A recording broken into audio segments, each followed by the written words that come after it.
Welcome, welcome. I am Dr. Tracy Dickens, a psychologist, and you have found Sweet Joyful Soul. If this is your first time here, welcome. I'm so glad you found my channel. And if you have been here before, welcome back. It's so great to see you again. For those of you who have been here recently, you know that I am in the middle of doing a series of reading excerpts from a book that I wrote on healing from trauma with science and faith. And today I'm gonna follow suit with the last two videos and dive right in. So go grab your favorite beverage, pull up a chair, and let's get started. The two women were trying to be discreet, leaning toward one another and whispering. I stood at the copier a few feet away. I'm not one to eavesdrop until I do, but how could I not when I heard what I heard? Turning away would have been just as bad, if not worse, than the action that they were discussing. The 100 offenders who arrived that morning at the prison where I worked were not given a sack lunch. It was 3 p.m. They arrived at 7 a.m. And many of them slept overnight on the bus that brought them from the county jail many hours away. And they were contained in a space designed to hold about 50 offenders. Not feeding people was inhumane. It was unethical. It was illegal. Not feeding people could be the kindling for a dangerous situation. During transport from the county jail to the state prison, offenders could not receive medication until their initial processing was complete. This meant a person could be without medication, insulin, blood pressure, mood stabilizers, etc., for up to 18 hours. In summary, you have a situation of no medication, limited sleep, confined space, 100 strangers, and no food. This equation equals something I don't even want to imagine. I headed to the warden's office. He explained the kitchen ran out of bread. I explained the default can never be not feeding people. He listened, kind of, sorta, but not really. He said he would address the issue. He oozed indifference. I returned to my office, typed up our conversation, and attached a read receipt and blind copied my supervisor. I would like to say that that moment of injustice was a one-time event. It wasn't, not even close. I had many meetings about injustices and maltreatment. I would cry driving to work. I would cry driving home from work. I felt overwhelmed. I felt powerless. And it was painful working for an entity that knowingly did unethical and illegal activities. Ultimately, I left the prison system because of the ongoing neglect, poor staffing, poor treatment of staff and offenders, and civil rights violations. All of it was just too much. I was more than tired. I was soul weary. The recurring experiences that suffocated my personal values and morals produced moral injury. In 1994, Jonathan Shea introduced moral injury into contemporary conversation in his book, Achilles in Vietnam.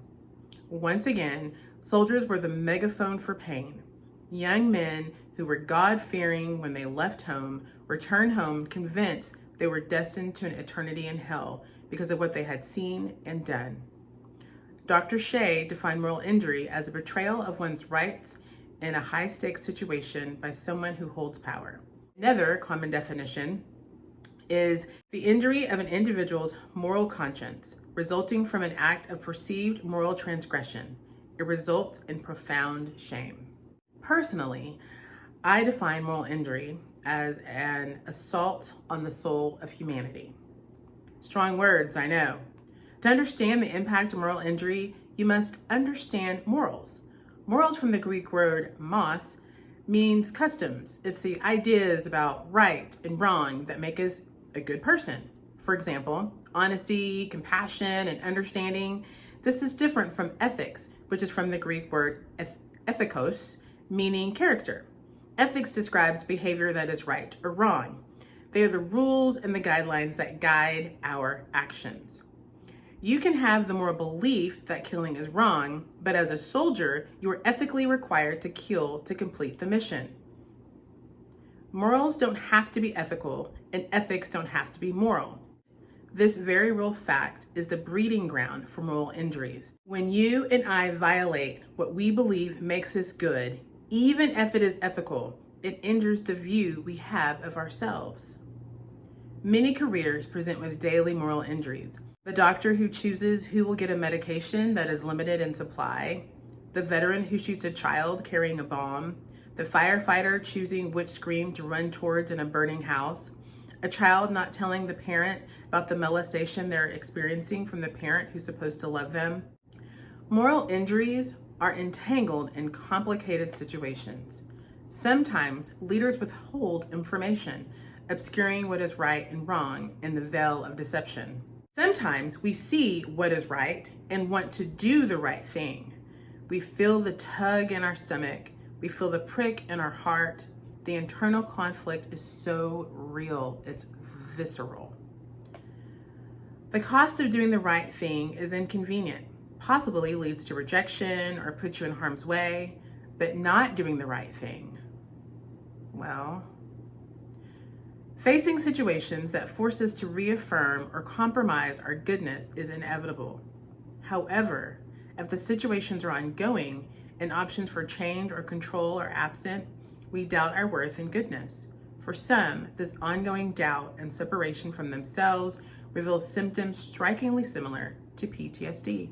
The figure here shows the overlap in symptoms. It also clarifies why some researchers and providers believe that moral injury is a trauma and causes PTSD. There is something unique and undeniable about moral injury that makes it stand alone from PTSD. For many, our morals are rooted in spiritual beliefs. Violation in those beliefs are more than injuries. They are an assault on God. If the actions are fixable or a new way can be learned, the person carries guilt, and the person will change, pray, ask for forgiveness. However, if the person believes their actions are proof of a character flaw, a complete absence of goodness, then the person will experience shame, pull away from God, and prepare for the rejection and the wrath. We live in a world where Satan works with deception like a skilled artist using a brush. Jesus warned us that Satan is the father of lies in John 8:44. He sets temptations before us, lies, and then shames us for falling for his trick. He is mentioned 2 times in the Old Testament, in Job 1 and 2, and in Zechariah 3, verses 1 through 2. Both times, he is accusing God's believers of being unworthy. If Satan can get us so wrapped up in our mistakes and sins and confused about what is right or wrong, then forgiveness and healing is forgotten. If we are not pursuing deep healing, then we are not living our purpose and we are not thriving. And that is the true moral injury. So I ask you to reflect on a time that you were experiencing a moral injury. And as you reflect on that moment, think about the circumstances. Think about what was going on for you personally when you interacted with that situation. And think about the choice that you made and how you felt about that choice and how you think God viewed your choice and how that view that he has of you has impacted your relationship with him. Keep in mind, Satan wants to keep us so caught up that we turn away from our Creator, the one who can help us heal. Until next time, take care and remember, always choose joy.